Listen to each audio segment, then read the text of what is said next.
City 99,5. Άκου ό,τι ζεις.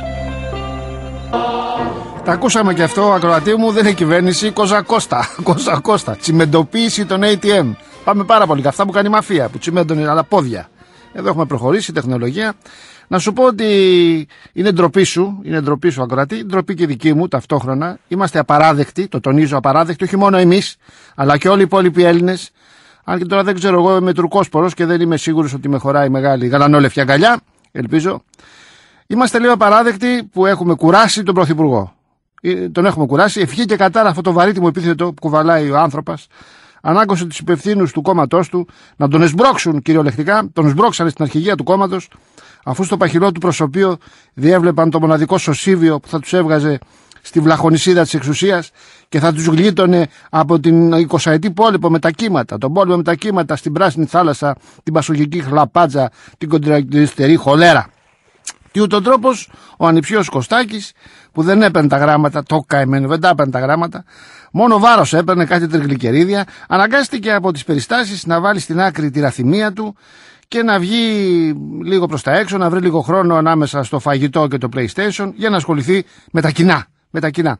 Τα σκάνδαλα του Πασόκ, να σου πω, τον πρώτο καιρό της επάρατης πρωθυπουργίας του Κωστάκη, λειτουργήσαν ως αυτόματος πιλότος και δεν του έκλεβε πολύ χρόνο η ενοχλητική διακυβέρνηση της χώρας.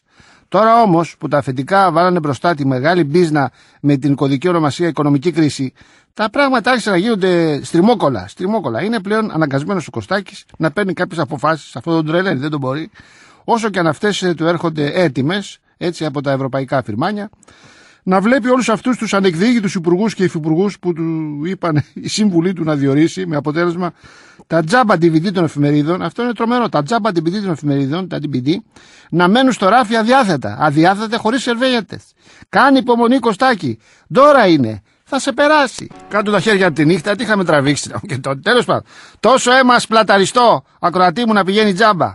Όλοι εμείς οι ντιβιντομανείς τον καταλαβαίνουμε τον Πρωθυπουργό και τον συμπονάμε, πρέπει να σου πω. Όταν δεν αντιφεγγίζουν απέναντί του τα εωσφόρα πιξελάκια με την οθόνη του καθοδικού σωλήνα της τηλεόρασης, ο βουλομικός ο Κωστάκης είναι έξω από τα νερά του. Και όσο προσπαθεί να το παίξει άνετος, γίνεται ακόμα πιο θλιβερός. Τον λυπήθηκε η ψυχή μου προψές που τον έβλεπα να περιφέρεται σαν το γύφτικο σκεπάρνη στην έκτακτη Ευρωπαϊκή Σύνοδο, χωρίς να μπορεί να κοντρολάρει τα συγκαμμένα τα μπουτάκια του το καημένο.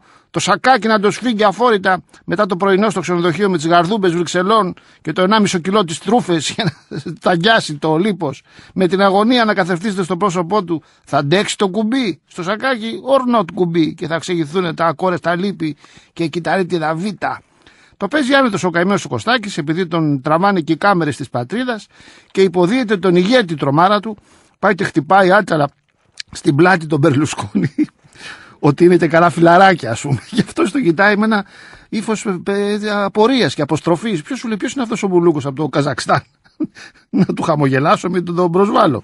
Στη συνέχεια ο αρχηγός της φυλής των Ελλήνων, ο Μακεδόνας, ο Ινδιάνος στο Παχουλό, παγώνει την ευρωπαϊκή ομίγυρη με κρύα ανέκδοτα στα σπασμένα αγγλικά, τα οποία τα συνοδεύει με θρασίρατα χτυπήματα στις πλάτες των Ευρωπαίων Πρωθυπουργών, του τραβάει κιόλας, που τον κοιτάνε με απόγνωση και ψάχνουν τα security να μαζέψουν αυτόν τον περίεργο Αφρικανό ηγέτη που έκανε λάθος στην αίθουσα των συσκέψεων. Να είναι καλά ο Σαρκοζή που μας καταδέχτηκε να δώσει στον Πρωθυπουργό μας ένα φιλικό σκαμπιλάκι στο μάγουλο, γιατί μην ξεχνάμε ότι τον ξεφορτώσαμε από ένα σωρό σαράβαλα αεροπλάνα. Πριν από τις δύο πόρτες της ζωής, διότι ως μεγάλη κουφάλα η ζωή το έχει δίπορτο. Ελπίζω να πρόσεξες, ακροατή μου, τι μας τραγούδισε ο Βασίλης ο Τσιτσάνης για την ενεργειακή απαγόρευση τότε και το κλείσιμο των νυχτερινών μαγαζιών στις 2. Τι τραβήξαμε με αυτή την τρομοϊστερία από τα κολοκάναλα, ότι τελειώνουν τα αποθέματα πετρελαίου, θα φανεί στον πλανήτη η κρίση των καυσίμων. Μετά το ίδιο με το νερό και διάφορες τέτοιες παπαριές, σαν αυτές που λένε τώρα οι καταστροφολόγοι για το οικονομικό κράχ, το αχ και το βαχ των Golden Boys που δυσκολεύονται να αγοράσουν δεύτερο ελικόπτερο. Τι μας μέλη μας κόφτει. Φόβο πουλάνε τα κεφάλια που μιλάνε και βγάνουνε μαλάκια οι γλώσσες στα παπαγαλάκια. Κάτι πρέπει να κάνουμε, ακροατή μου, κάποιος από εμάς να θυσιαστεί, να πάρει την κούραση από τον Πρωθυπουργό. Έτσι κι αλλιώς τα 4 είμαστε. Κάνει κάποιος την αγκαρία εκεί να πάρει την κούραση του Πρωθυπουργού. Βαριέται του θανατά ο Κωστάκης. Βαριέται. Τον δικαιολογώ. Μήπως να του τραγουδήσω κανένα κλέφτικο, ξέρω εγώ, που του αρέσουν τα κλέφτικα, είναι της παράταξής του τα τραγούδια. Να μερακλώσει και ο κολλητός του ο φίλος ο Ζαχόπουλος, να σηκωθεί από το καροτσάκι, να κάνει καμιά πυρουέτα αρχοντοχωριάτικη, να καβαλήσει στο μπαλκόνι, να του βαράει ο Φεγγίτης παλαμάκια. Σε πείσμα της τηλεόρασης που αλλάζει τα σκάνδαλα σαν τα πουκάμισα, εδώ στο ραδιόφωνο πρέπει να πω ότι φωνάζει. Το ραδιόφωνο φωνάζει, δεν ξεχνώ, γι' αυτό το γουστάρω. Δεν ξεχνώ. Άμα κουράστηκες εσύ μία, Κωστάκη, εμείς έχουμε κουραστεί 100. Έχω τεμπέλη πρωθυπουργό, όπα. Τρώει μπριζόλες και παίζει προ. Δεν έχει χρόνο για μας εδώ. Τρώει κοψίδια και παίζει προ. Θα δώσω μπάφο και στο μωρό. Πας και γουστάρει πρωθυπουργό. Ο Κώστας έχει βαρεθεί την εξουσία. Κάποιοι το σμπρώξανε να πάρει τη δουλειά.